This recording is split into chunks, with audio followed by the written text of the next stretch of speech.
Bismillahirrahmanirrahim. Alhamdulillahirabbil alamin. Wa shallallahumma wa sallim ala habibina Muhammad wa ala ahli baitihi wa azwajihi wa dzurriyyatihi wa ashabihi thayyibin at-tahirin. Amma ba'du. Yang saya hormati Ibu Ketua Pengadilan Agama Kabupaten Kediri, yang saya hormati Bapak Masruri Suhada, mantan Hakim Tinggi PTA Surabaya, yang saya hormati para Bapak Hakim beserta Ibu, Bapak Panitera dan Sekretaris beserta Ibu, semua karyawan dan karyawati Pengadilan Agama Kabupaten Kediri yang saya sayangi. Pagi ini kita berhalal bihalal, halalun bihalalin, saling menghalalkan. Berarti kalau kita pada hari ini saling menghalalkan, maka hutang-hutang pada koperasi dianggap lunas. Karena namanya halalun bihalalin. Apa ya begitu? Nah, ternyata ulama di Jombang dulu sudah mendiskusikan halal bihalal ai di makna afwun biafwin, hanya sebatas saling memaafkan, tidak menghalalkan hutang. Kenapa kita mesti saling memaafkan? Jawabannya karena kita manusia. Tidak ada manusia yang tidak bersalah, itu sudah pasti. Sekuat apapun usaha manusia untuk tidak melakukan kesalahan, maka suatu ketika pasti akan melakukan kesalahan. Seperti sound system pilek ketika Indonesia Raya, itu tidak ingin melakukan kesalahan, tapi nyatanya kok masih saja ada. Loh, saya juga jadi manusia itu ingin steril dari kesalahan, tapi yang nggak bisa juga. Ya, saya mohon maaf, ini cerita pribadi saya. Saya di rumah itu punya burung perkutut mahal sekali, sudah ditawar orang 500 juta itu. Sak rumahnya. Bu Ketua sudah melihat itu perkutut saya. Ya, kalau saya omai terus saya tinggal di mana? Nah, suatu hari di rumah itu ada tamu. Lah kok perkutut itu manggung, saya nyoba menyegarkan suasana. Oh, kalau perkutut saya ini manggung, sebentar lagi ada tamu nyaur utang. Kan biasa omongan saya. Tahu-tahu tamu ini pamit. Begitu pamit saya dimarahi sama istri. Sampeyan banyu limang apa gak dipikir ta? Kene apa tamu iki kok muli? Tersinggung sebab duwe utang ambek aku. Saya kan nggak ngerti transaksi utang piutang si tamu dengan istri. Saya cuma ingin banyol sedikit, tapi itu kesalahan. Nah, itulah manusia. Kesimpulannya, orang yang merasa benar terus, itulah orang yang salah terus. Dan orang yang merasa bersalah, itu mengakui dirinya sebagai manusia biasa.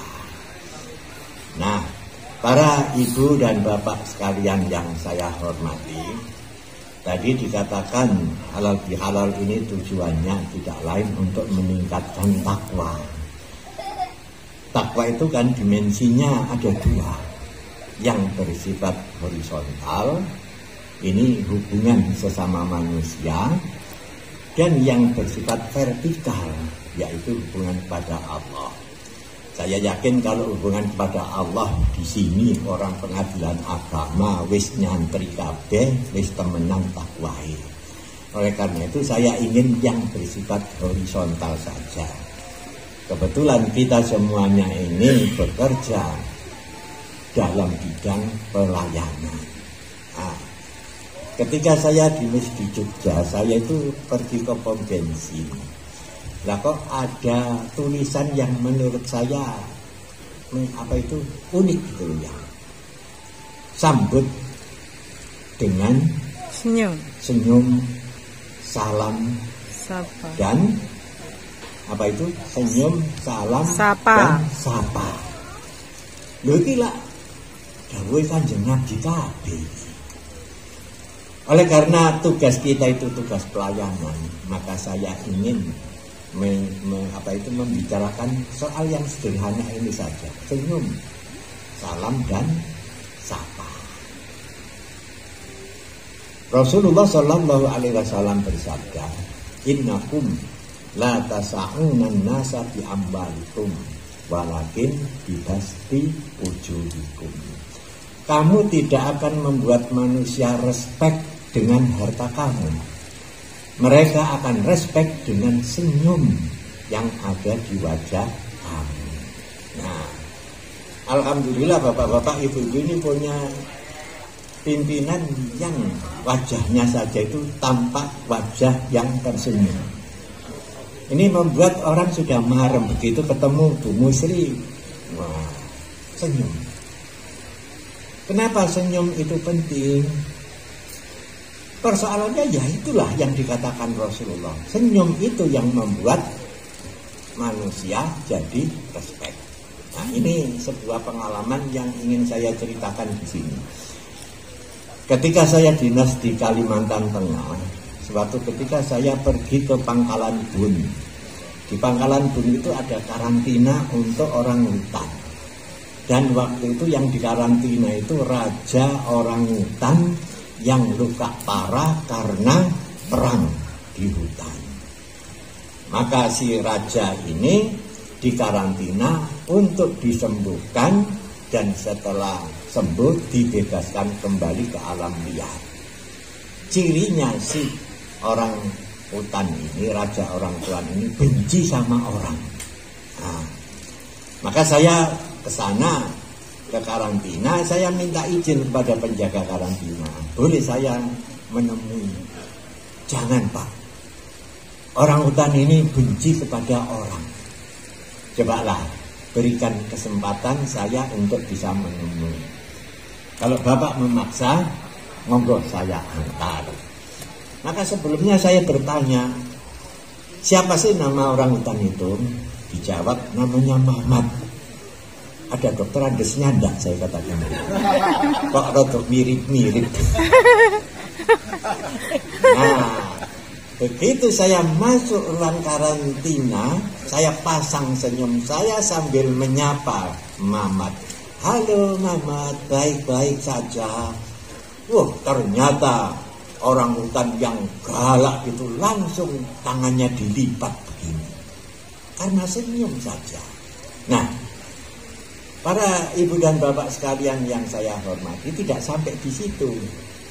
Ya umpama saya tahu kalau agamanya Islam itu saya nyapanya pakai assalamualaikum. Tapi saya nggak tahu agamanya apa ya. Cuma halo Mamat, baik-baik ya. Langsung tangannya dilipat. Saya bicara itu ada 1 jam. Si Mamat itu mendengarkan. Suatu ketika kok tampak gelisah. Maka saya panggil. Mamat, ngapain kamu kok tampak gelisah? Ayo kita ngobrol lagi. Datang lagi tangannya dilipat lagi.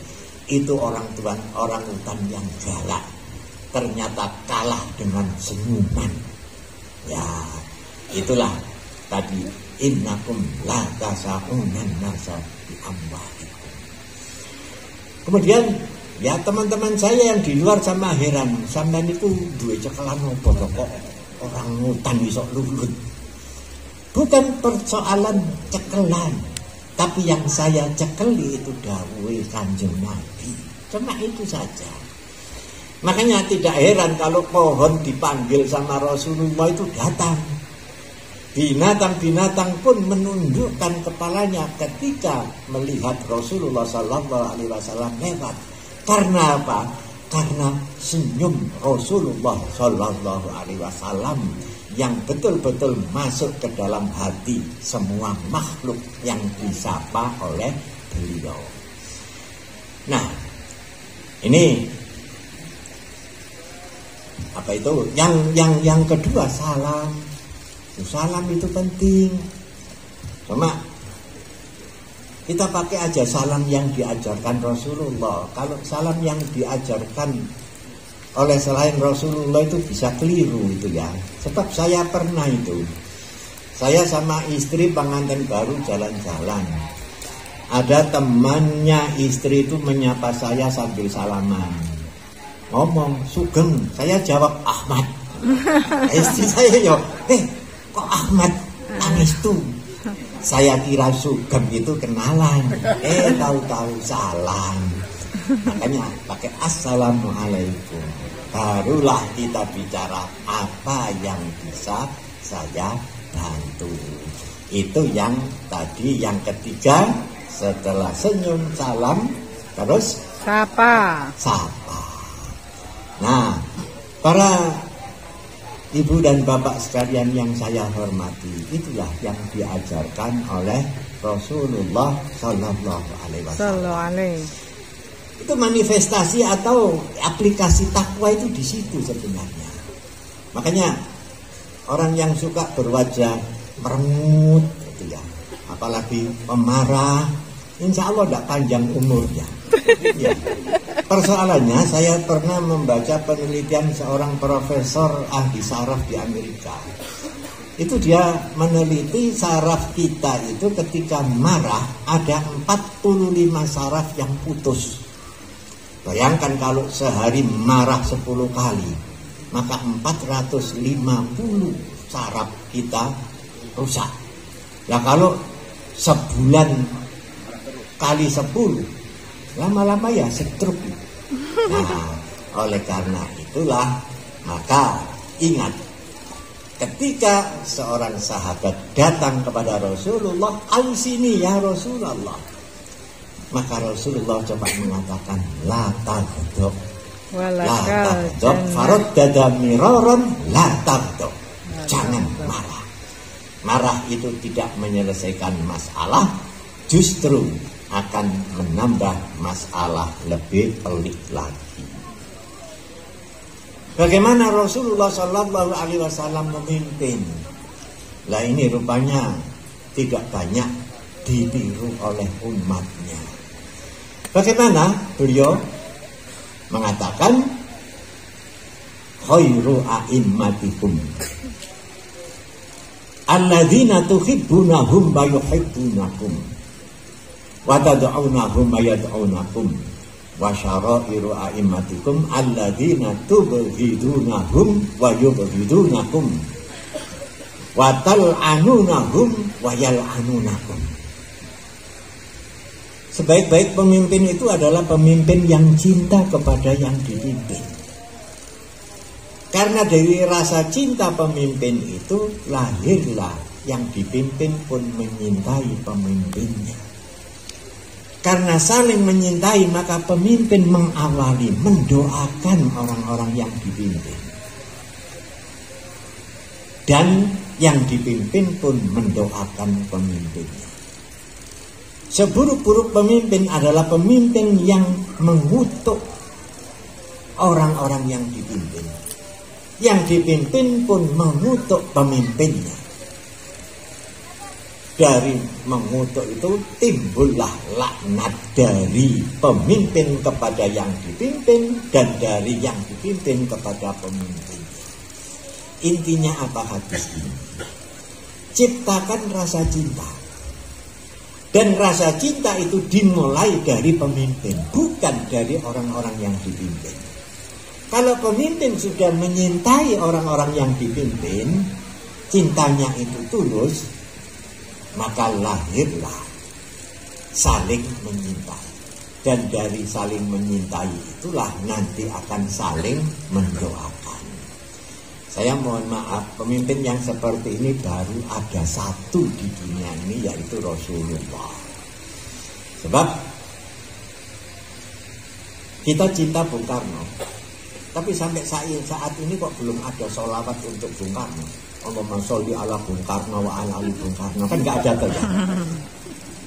Tapi yang namanya kepada Rasulullah bukan cuma beliau saja, ahli baitihi, azwajihi, dzurriyyatihi, ashabihi, semuanya kita cintai.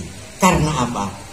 Karena Rasulullah mengawali menyintai kita, sehingga cinta itu bersambut.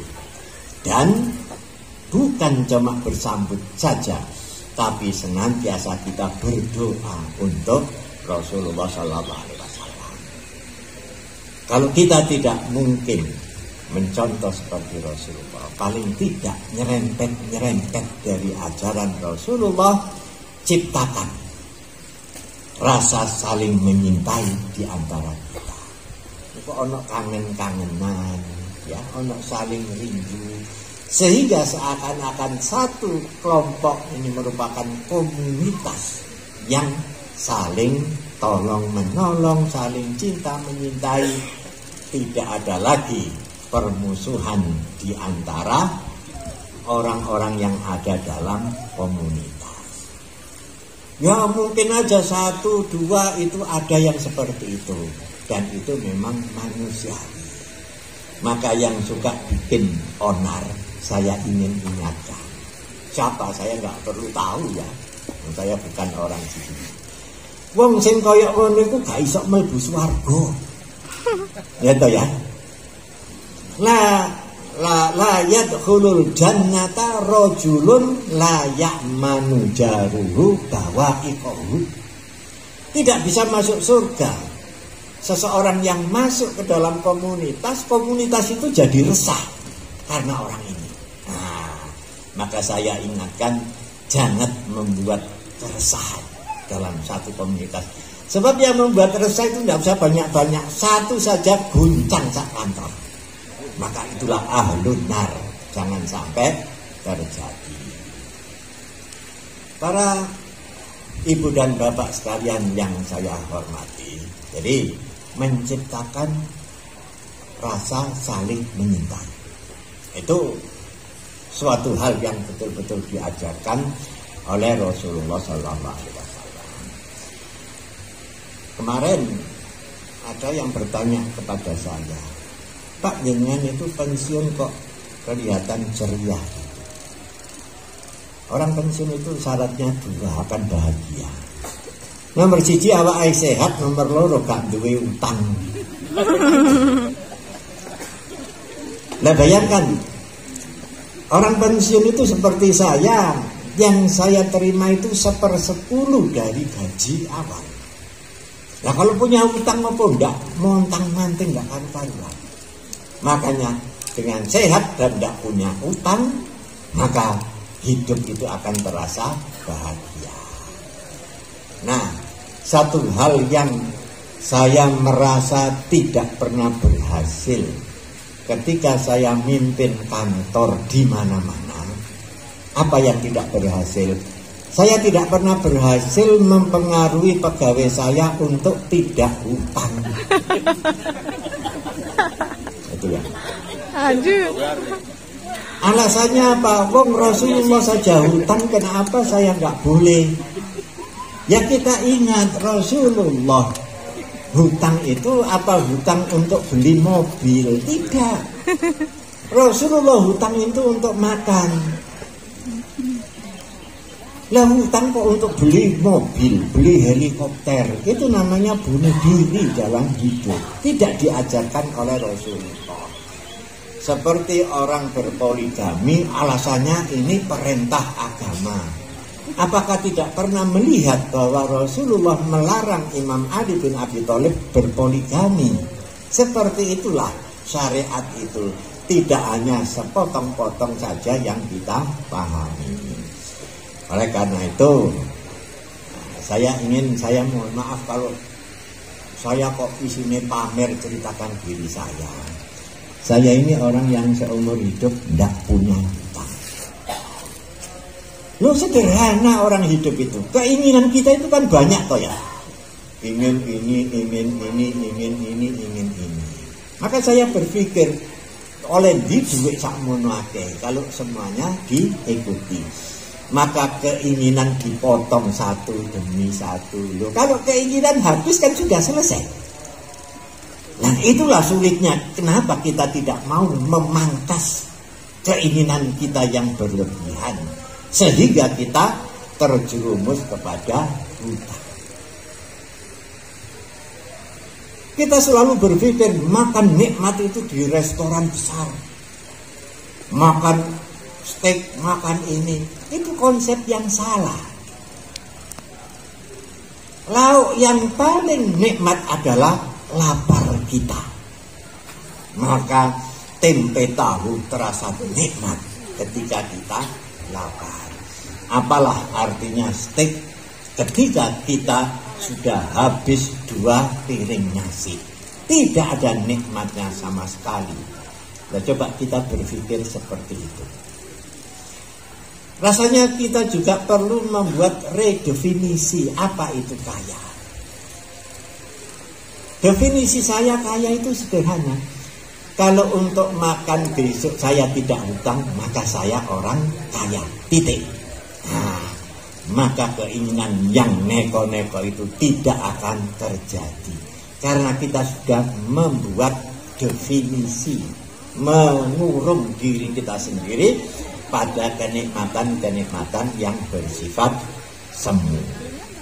Para ibu dan bapak sekalian yang saya hormati, ini satu hal yang menurut saya penting. Barangkali ya bertentangan dengan hati nurani, tapi menurut saya tidak bertentangan dengan hati nurani saya. Kalau kebutuhan kita akan tercukupi ketika kita berhutang, ingat, maka Allah akan mencukupi kebutuhan kita dengan cara berhutang. Kalau kita sudah prinsip saya tidak akan hutang, maka Allah akan mencukupi kebutuhan kita tanpa hutang. Allah sendiri yang akan mencukupi. Orang yang berpikir bahwa kalau tidak hutang tidak punya apa-apa, itu bagian dari orang yang tidak beriman. Loh, kenapa? Wa may yattaqillaha fahuwa hasbuh. Orang kalau barang siapa yang bertakwa kepada Allah, maka Allah yang akan mencukupi. Loh, ini loh yang banyak tidak diyakini oleh kita. Kalau saya yakin sekali, Allah pasti mencukupi. Loh, apa perlu contoh? Suatu hari di rumah itu ada tamu 17 orang nginep.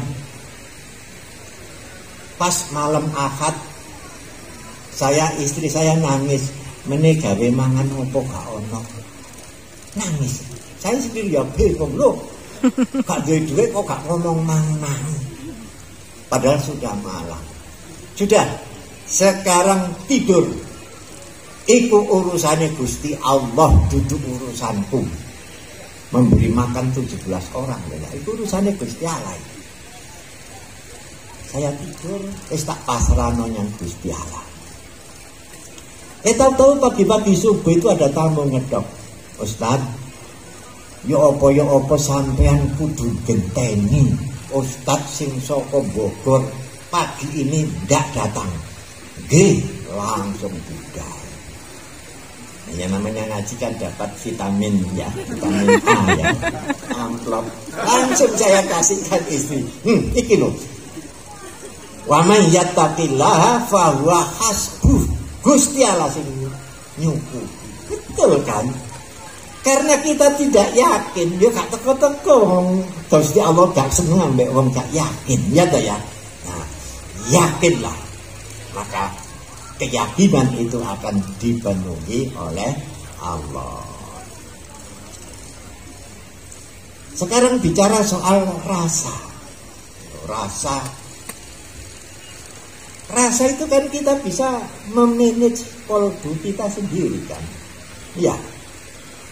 Ketika saya jadi wakil ketua, jadi di pengadilan agama Nganjuk, semua hakim punya mobil. Saya belum punya. Ada yang datang ke rumah, Pak, hakime paniterae kabeh wis duwe mobil, sampean kok sepeda motoran. Apa jawab saya? Loh, ini sepeda motor rasa mobil. Rasa. Rasa itu terjadi karena kita memanage kolbu kita kan. Ini sepeda motor rasa mobil. Apa saya perlu punya mobil rasa sepeda motor? Kan nggak perlu kan. Apa mobil rasa sepeda motor itu? Ya mobil yang uninya didit terbebani ya toh ya. Naik mobil tapi hatinya terbebani.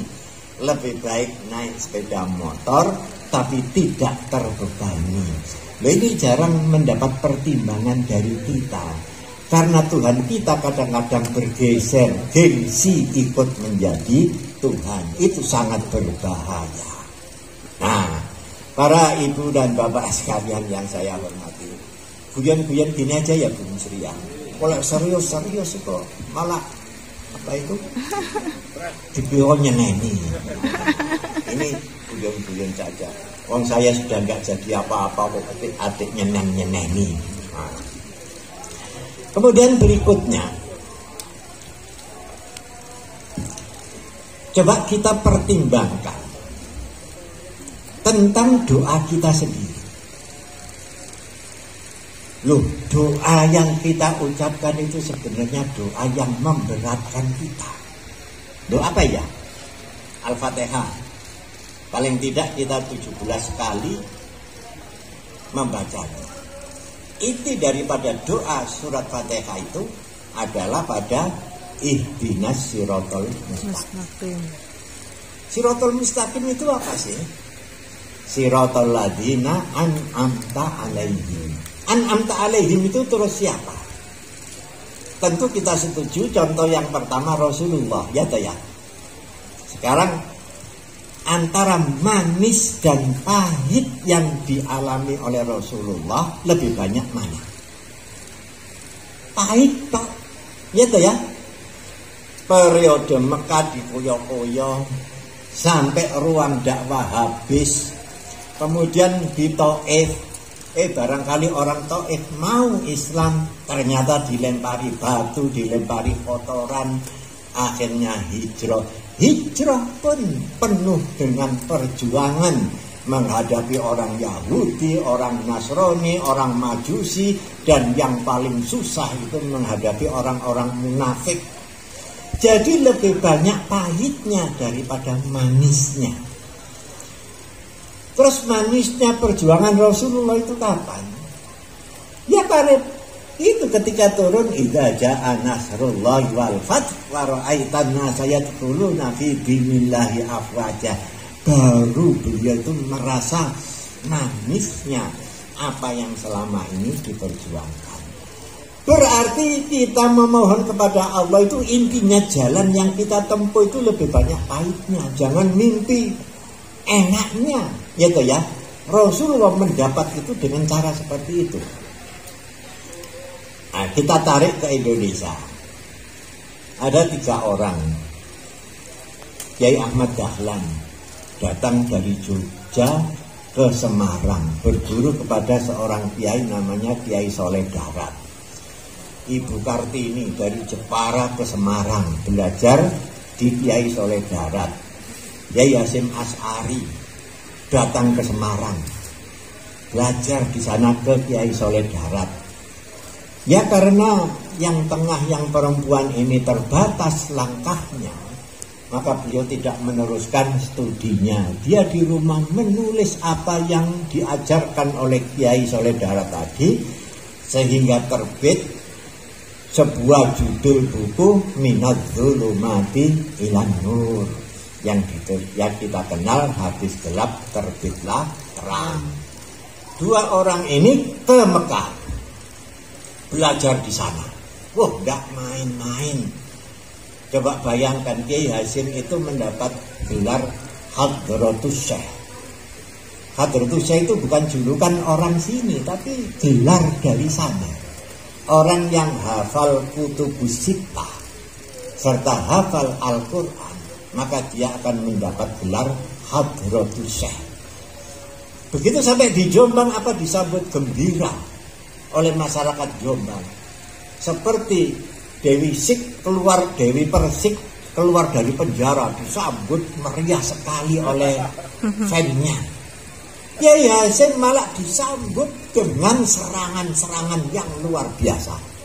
Bahkan pada waktu penjajahan itu sempat disiksa oleh Jepang. Itu Siratal Mustaqim, itu Siratal Ladzina An'amta 'alaihim. Kiai Ahmad Dahlan, apakah setelah ngangsu pemikiran-pemikiran abduh di sana dibawa ke Jogja, apa diterima? Wah, serangannya luar biasa. Itulah An'amta 'alaihim. Jadi tidak ada yang instan kebahagiaan itu. Semua kebahagiaan melalui perjuangan. Dan dalam perjuangan itu lebih banyak pahitnya daripada manisnya. Nah, itu jadi ketika kita membaca Ihdinas Siratal Mustaqim, itu kita harus tahu risikonya, bahwa tidak ada kebahagiaan datang secara instan. Semuanya melalui proses. Dan kita bekerja di pengadilan ini arahnya juga ke situ. Ya toh ya. Nah, dan itu banyak pengorbanannya. Ketika saya dinas di Kediri sini, itu pernah mau ditembak orang, mau dibunuh orang. Ya saya santai saja. Maaf ya, ini cerita ya, saru sebenarnya. Ada klien, ini orang kaya. Dia pakai pengacara saudaranya, pensiunan Brigjen Angkatan Darat. Datang ke rumah saya, kasih uang, saya tolak. Rupanya tidak uang ganti tas dari Singapura. Saya tolak. Ini tidak ada hubungan dengan perkara katanya. Saya dikasih arloji, saya tidak bisa menolak. Sampai anak saya diberikan kain, saya tidak bisa menolak. Begitu pembacaan putusan, yo saya kalahkan, wong panjene gak bener kok saat itu bener. Ngamuk dia itu. Datang ke rumah saya, mengatakan saya akan membunuh Anda. Bawa pistol dia. Maka saya punya permintaan. Saya minta tolong, kalau membunuh saya jangan di hadapan keluarga saya. Ayo kita keluar. Sopirnya itu baret merah, RPKAD waktu itu ya. Saya bawa naik mobil. Saya tunjukkan tempat paling sepi di gudang garam sana. Begitu tempat itu sudah sepi, saya ngomong, di sini kita turun. Wah, berhadapan-hadapan itu begini. Saya tersenyum. Langsung saya duding pistolnya itu. Saya mati bukan karena pistol ini, tapi karena kehendak Allah. Ya kok derdek wong itu. Begitu derdek saya dirangkul, akhirnya koyok dulur sampai sekarang. Nah, para ibu dan bapak sekalian yang saya hormati, itulah Siratal Ladzina An'amta 'alaihim. Kalau Siratul Maghdub atau Siratul Dhalin gampang. Terima saja mereka yang memberi. Selesai kan? Mereka senang. Ya toh ya. Dan mereka menang berarti menyenangkan orang. Tapi ingat itu Siratul Dhalin. Ya toh ya. Nah, antara Siratul Mustaqim dan Siratul Dhalin ternyata yang lebih berat ketika kita berusaha untuk memilih Siratul Mustaqim. Dan itu yang An'amta 'alaihim. Nah, seperti itulah kerja kita sehari-hari. Maka mari kita konsekuen dengan doa kita, Ihdinas Siratal Mustaqim, dengan resiko bahwa Siratul Mustaqim itu adalah jalan mendaki. Tapi ingat, di ujung jalan mendaki itu kebahagiaan. Sebaliknya Siratul Maghdub dan Siratul Dhalin itu adalah jalan yang menurun. Indah, nikmat, menyenangkan. Tapi di ujung jalan yang menurun itulah ada jurang yang akan membuat kita menderita selama-lamanya. Nah, jam 10 akhir daripada yang ingin saya sampaikan. Sederhana saja. Wabtaghi fima ataqallahu darul akhirata wala tansa nasibaka minad dunya. Wa ahsin kama ahsanallahu ilaika wala tabghil fasada fil ard innallaha la yuhibbul mufsidin. Gape kampung akhirat. Bukan gape kebahagiaan dunia. Loh, kenapa kok konsepnya seperti itu? Logikanya sederhana. Karena dunia ini sebentar. Saya sudah 72, apa bisa 10 tahun lagi? Belum tentu. Soal mati itu kan urusan Allah. Mungkin bapak-bapak, ibu-ibu duluan, saya yang belakangan. Itu aja kan? Atau dibalik, saya yang belakangan, bapak-bapak, ibu-ibu duluan kan? Itu aja. Waduh, Jadi itulah konsep Al-Quran. Oleh karena itu perbanyak bekal untuk kebahagiaan di akhirat. Karena di sana itu lama dan di sini cuma sebentar. Cuma walatan sanasi bakaminat. Ya jangan kamu lupakan nasibmu di dunia. Nasib wis kapate enak, utange akeh pisan. Wah, itu tambah remek kan. Walatan sanasi bakaminat dunia. Ini artinya kita juga raih kebahagiaan dunia ini. Kita nikmati. Nah, pensiun sok tendangan dengkul itu namanya menikmati. Jadi walatan sanasi bakaminat dunia. Isu-isu rokokan, ana kopi, utute manggung. Iki swarga ta iki. Seperti itulah yang namanya walatan sanasi bakaminat dunia. Mawon, ya. Kurang lebihnya saya mohon maaf. Tentu saja kita berdoa semoga puasa kita, tarawih kita, baca Quran kita, semua ibadah kita menjadikan kita semuanya menjadi orang yang bertakwa. Amin. Amin ya rabbal alamin. Kurang lebihnya mohon maaf. Wassalamualaikum warahmatullahi wabarakatuh. Waalaikumsalam warahmatullahi wabarakatuh.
Online